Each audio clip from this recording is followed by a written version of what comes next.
essa vontade de virar político ou de lutar pelos direitos da população?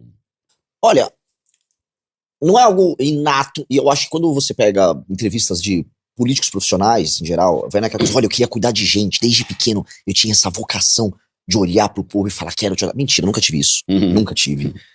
Na verdade, eu sempre gostei de história, eu acho que a coisa vem daí. Estudar história, ter um fascínio pelas grandes civilizações do passado, grandes lideranças do passado, te faz olhar pro presente com outro olhar. Tá. E lidar com o poder com outro olhar. Então eu sempre gostei de história, sempre gostei de ver o que acontecia em termos políticos, porque você acompanhar a política, se a gente olhar, assim, para as pessoas que estão assistindo, a política, o que a gente estuda de história, no fundo, é um noticiário político importante do passado. Né? A gente não está estudando a história, olha, vai cair na sua matéria agora, olha, um corredor de biga em Roma acordou com dor de barriga. Não é exatamente isso que a gente vê. Ou, olha, um sujeito tá fazendo pão hoje de manhã. As pessoas estão vendo as histórias que envolviam as lideranças, o César, o Augusto, e você acompanha os ciclos e os processos que envolvem as lideranças políticas. No fundo, é uma história do noticiário político.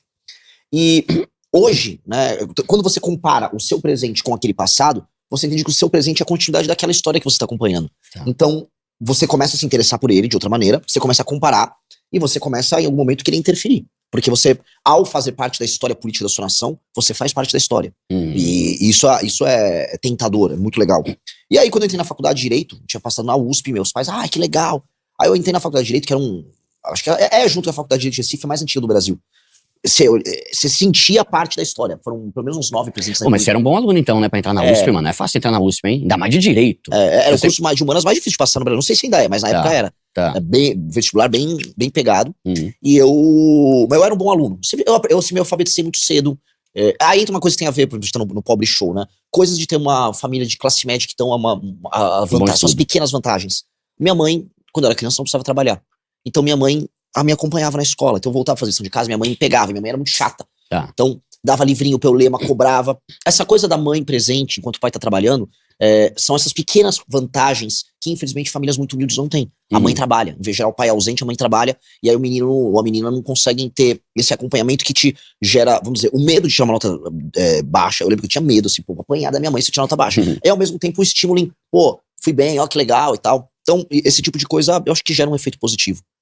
Então, eu acho que isso interferiu de maneira positiva pra eu ter sido um bom aluno, ter passado na faculdade. Na faculdade eu comecei a descobrir a política. Tinha um Centro Acadêmico 11 de Agosto, que é o centro acadêmico mais antigo do Brasil. E lá, vários presidentes passaram por lá, da República do Brasil mesmo, né? Então é um negócio, assim, muitas pessoas muito inteligentes disputando e debates de altíssimo nível. Então eu falei, uau, eu tô aqui em Hogwarts, sabe? E foi muito legal aquele período, muitas brigas, muitas descobertas. Criei meu primeiro partido lá e tal. Então ali que você começou a ficar, mas por conta do clima que era dentro da faculdade? Porque tem muita política dentro da faculdade, né? Pública, né? Era isso. Tinha um clima de disputa interno e tinha um elemento externo que era, eu passei no vestibular em 2002. Foi o ano que o Lula ganhou a presidência da República. Aí o Lula toma posse no meu primeiro ano de faculdade. Então, a interferência, aquela animação que a esquerda tinha com o PT, as ilusões, o escândalo do Mensalão, tudo aconteceu enquanto eu tava na faculdade. E eu já falei, nossa, isso aqui tá tudo errado desde aquela época. E já comecei a fazer um enfrentamento a eles naquela época. Então, aquilo ali me moldou. Acho que eu entendi que eu tinha uma vocação para liderança naquela época. Porque, no fundo, política, quando um cara fala, eu tenho vocação em cuidar de gente, cuidado. A pessoa que fala que quer cuidar de gente, a pessoa é perigosa. A pessoa que fala isso, ela é aquele papinho malandro. Você vai pra política, você tem vocação de liderança. Um líder, a política se torna um caminho natural. Por isso que muitos líderes empresariais ou líderes militares, a política se torna um caminho natural para eles. Política é sobre liderança. E aí, eu descobri uma vocação de líder ali naquela época. E ali tanto que eu saí de lá, eu até larguei a faculdade, eu cumpri alguns anos na faculdade, não gostei do curso, falei, quero trabalhar.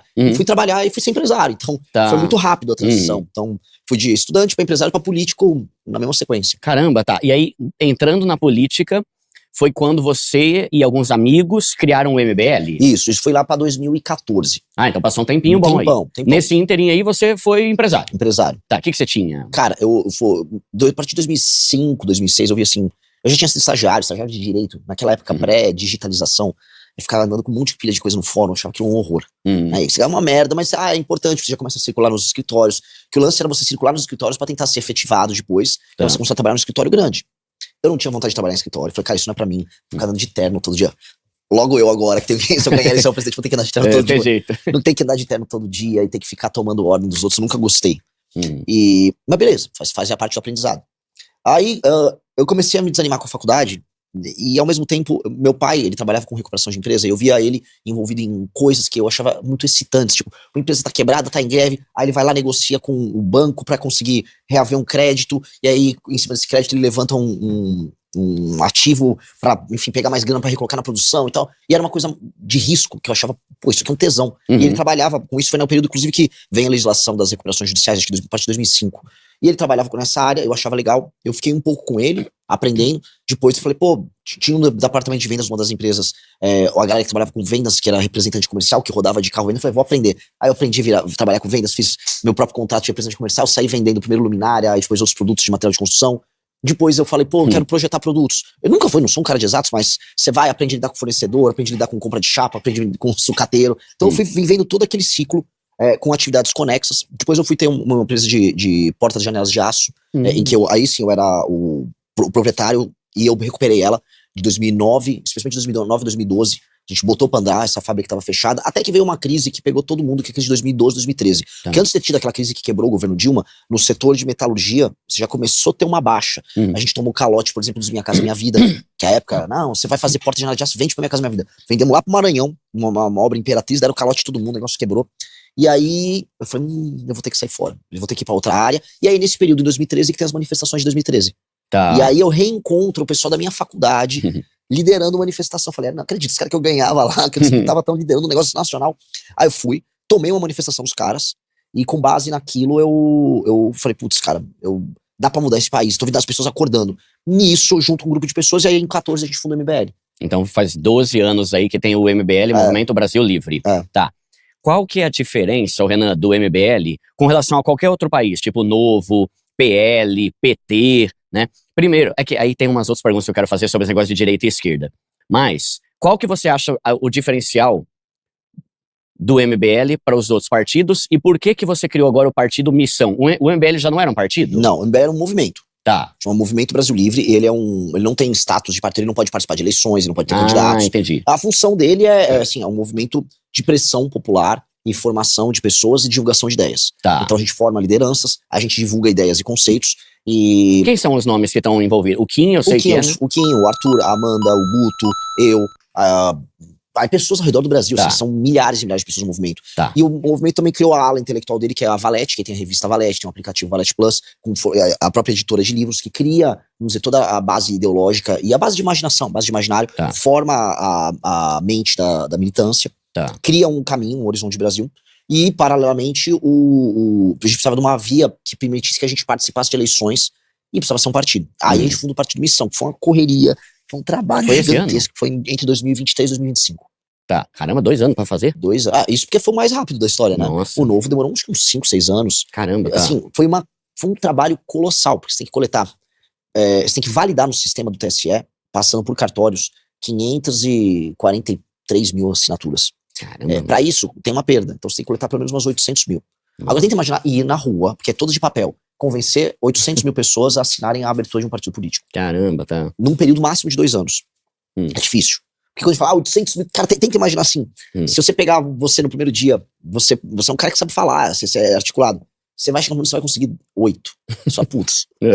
Só falta 900.087 agora. Exato.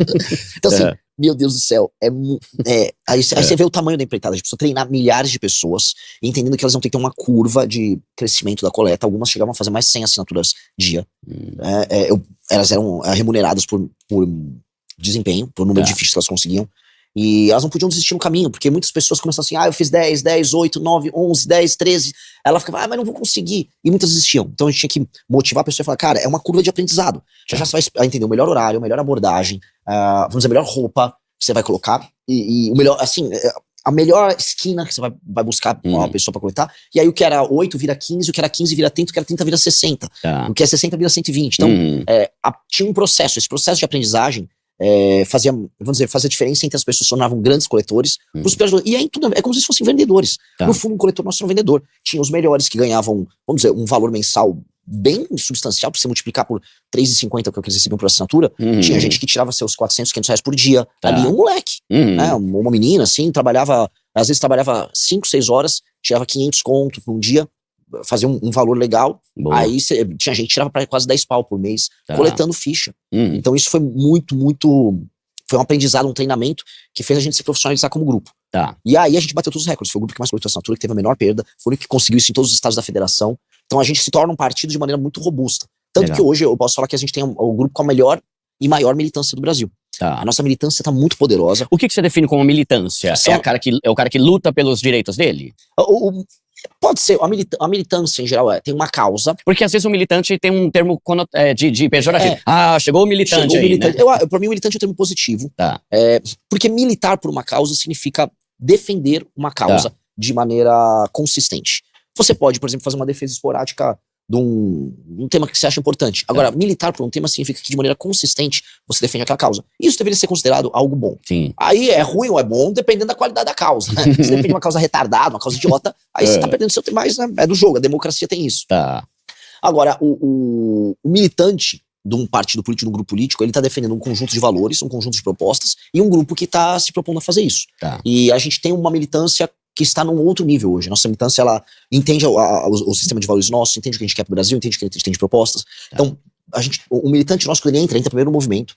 No movimento, ele tem ações que ele tem que fazer, e ao mesmo tempo, ele tem um universo de pessoas em que ele interage. Então, se você é um rapaz ou uma moça, que você é de Curitiba, você entra lá no MBL Curitiba e fala, oi, quero fazer parte. Vem na próxima reunião. Aí vai ter uma reunião, o pessoal vai num bar se encontrar, ou vai se encontrar na casa de alguém, ele vai lá participar da reunião, se apresenta, e começa a ficar meio, a gente vai ter um evento, a gente vai, sei lá, podar, vai limpar uma praça, ou a gente vai fazer um protesto na frente da Câmara Municipal, vem participar. Você quer ler mais, quer conhecer? Vem pra dentro do movimento, tem assina o Valete Plus, que lá a gente tem artigos, textos, vídeos, documentários, treina aí. Você quer ser uma liderança? Faça a nossa academia de formação, a gente treina durante 1 ano, depois o treinamento tá pronto, você tá pronto pra ser um líder nosso local. Então o cara consegue construir uma carreira no universo da militância. Paralelamente, a militância nossa que se enveredou pro campo intelectual, começou a produzir os nossos cadernos do Livro Amarelo, que são, vamos dizer, as propostas do partido. E aí esse meu militante, então, ele consegue viver um ciclo em que ele tem um partido, se ele quiser executar isso na política, tem um movimento para ele poder pressionar e conhecer pessoas que pensam similar, e tem um movimento intelectual para ele produzir pensamento. Então, todo o nosso sistema de ideias, ele é um sistema autossuficiente. A gente produz as ideias que a gente defende, a gente milita pelas ideias que a gente defende, a gente concorre no partido que a gente criou, então a gente não precisa depender de ninguém, que era o mais importante pra gente. E aí, pensando nisso, né, as ideias do partido que a gente criou, qual seria, e até talvez entrando no assunto da nova direita, né? Qual que é a diferença do partido Missão para um partido, por exemplo, como um PL, ou como o Novo, por exemplo, e o que seria essa nova direita que você fala? Porque vocês são um partido de direita. Acho que dá pra encaixar a gente no campo da direita, sim. Ainda que a gente tente se igualar muito a todos esses vícios que a direita brasileira tem. A gente viu agora, ontem a galera tomando detergente. Do IP, né? Negócio de idiota. Igual aqueles caras que estavam na frente de quartel lá, Capitão Bolsonaro, só mais 72 horas. A gente não tem nada a ver com isso. A gente defende, assim, lei e ordem, a gente defende uma economia de mercado funcional, a gente defende que a imaginação do brasileiro tem que ser uma imaginação ambiciosa sobre ele e sobre a própria nação, e a gente defende, portanto, as consequências desse tipo de leitura. Isso não tem nada a ver com o PL e com o Novo, porque o PL primeiro é um partido do Centrão, que é do Valdemar da Costa Neto, que esteve envolvido nos maiores escândalos de corrupção do Brasil. O PL tava no Mensalão, tava no Petrolão, e aí eles só botaram o bolsonarismo pra dentro, o bolsonarismo que nunca soube se organizar, tentou montar um partido e não conseguiu. Então o que o PL tem de ideia? Nada. Ele tem candidatos que falam que são de direita, eu sou Deus, família, não sei o quê, tá. E depois disso, não tem nada. O Partido Novo, ele surge como uma ideia de ser uma direita liberal, com perfil talvez, um perfil pro-business, tecnocrático, a época do Amoedo. Aquilo era um pouco oco do ponto de vista ideológico, por mais que a premissa fosse até necessária. O Brasil tem que ser mais amigável com quem quer trabalhar e quer produzir, ele é obrigado a fazer isso. Mas o partido não teve força e foi tomado por bolsonaristas. Hoje o Partido Novo é um partido bolsonarista pintado de laranja. Agora você pergunta, qual é a visão do Novo pro Brasil? Não existe muito visão do Novo pro Brasil. Não, assim como não existe visão do PL, nem visão do bolsonarismo. O meu problema com essas pessoas é que eles têm chavões. É um monte de chavão. Agora, quando você tira o chavão, o que é o Brasil que eles imaginam daqui a 30 anos? Eles não sabem. Se você perguntar, vamos falar da história do Brasil. Qual o problema do modelo de sociedade que nós temos há 300, 400 anos, que impera até hoje, que faz com que a gente não se desenvolva? A relação de corrupção não tem, porque eles não têm leitura. E esse é o saco, sabe? Existe uma preguiça de quem tá na política em tentar entender o que é o Brasil, o que foi o Brasil e o que o Brasil pode ser. E aí você não consegue, você não sabe o que você não sabe a sua história, você não consegue entender onde você tá. Você não sabendo do jeito onde você tá, você não sabe onde você quer ir. Então esses caras, eles ficam, olha só, temos que tirar o Xandão de lá. Beleza, o Xandão é um problema, mas o STF é um problema a partir de 2012. Julgamento dos embargos infringentes do Mensalão, foi ali que ele começa a sair da caixinha. 2012. Entendeu? O problema político brasileiro é muito anterior a 2012. Então, esses caras ficam vivendo assim, o trend político do momento, mas eles não entendem o sistema, a lógica, o mecanismo funcional de tudo isso. E a gente tá buscando entender, a gente tem humildade de falar, cara, é muito complexo o problema brasileiro. Pessoas inteligentíssimas da direita e da esquerda já tentaram entender. Então, se eu vou pegar a fundação, por exemplo, do PT, existia o Raimundo Faoro, que é um dos homens que mais tentou entender a história e a política do Brasil, e o Sérgio Buarque de Holanda, mesma coisa.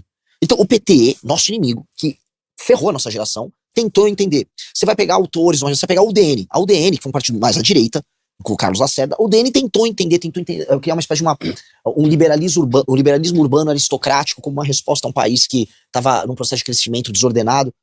A UDN tinha leitura sobre o Brasil. Então, muita gente no passado tentou construir algo, e a gente tem que olhar com humildade e falar, cara, a gente tem que tentar fazer essas mesmas leituras pra gente entender o problema brasileiro e tentar resolver ele. Ficar só no chavão, que é o problema da direita, que é te respondendo bem, não vai levar nada. Por isso que os caras estão tomando detergente. Por isso que o Nicolas estava vendendo Havaianas ontem. Ah, olha só, se você não gosta das Havaianas, que são de esquerda, compre o meu chinelo, que chama o pé direito. Pô, cara, é isso. É isso.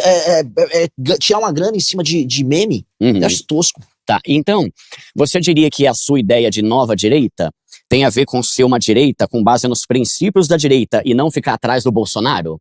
Que seria o chavão? Porque tem essa polarização, né? Esquerda é Lula, direita é Bolsonaro. E na cabeça do povo, não existe um cara de direita que não seja fã do Bolsonaro, sendo que na verdade existe.